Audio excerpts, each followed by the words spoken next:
Prandaj, o musliman, djeni se tjerët ju ngushtojnë punët me islam. Të tjerët ju luftojnë të mos pendoheni.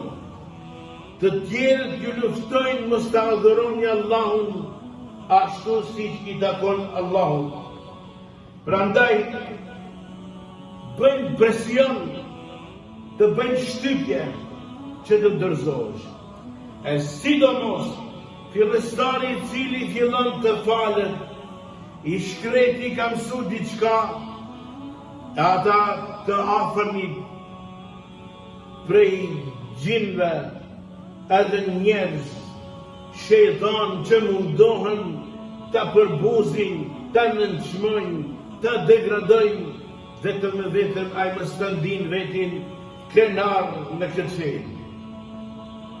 O musliman, bëhu modeli mirë. Ata që të sulmojnë ty dije se nuk kanë njohuri fetare. Ata nuk dinë për vetë. Kanë shumë mangësi në dinin e Allahut. Ata janë të mangët bi argumenti. Ata në gjokset e tyre kanë zvrasti, nuk e kuptojnë argumenti. Ti ke punë shumë,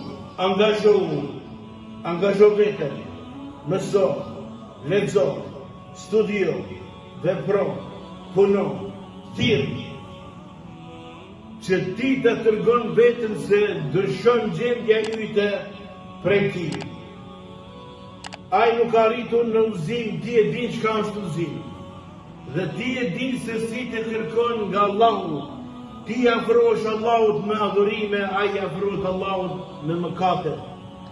Prandaj ai mendon se është më i mirë se ti, nga se nuk ka ardhur në argument, kurse ti pas udhëzimit tënd e ditë dhe njofte se edhe nëse veproj pak, shpresoj tek Allahu të më shpërblet. Kurse ai i cili bën mëkate dhe vazhdon në mëkate, po ashtu mendon si ti, edhe pse që jam mëkatar, Allahu më i fal.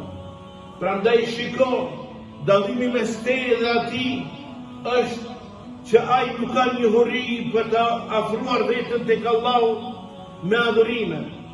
Dhe ai mendon se me mëkate që i bën të vogla janë të aksesuara tek Allahu. Allahu ja fal. Mirë po ti ke punë që ti tregon se mëkatet të vogla shtohen, bëhen të mëdha, ashtu siç tha pejgamberi alayhi salatu wassalam, në zemër të njeriu, nëse bën njeriu një mëkat, i shtohet një pikë e zezë. Nëse nuk pendohet prej saj, i mbetet pika në zemër. Nëse ai vazhdon të mëkaton, i shtohet pika e dytë, e tretë, e katërt, dhe ashtu i nxihet zemra dhe nuk të kupton.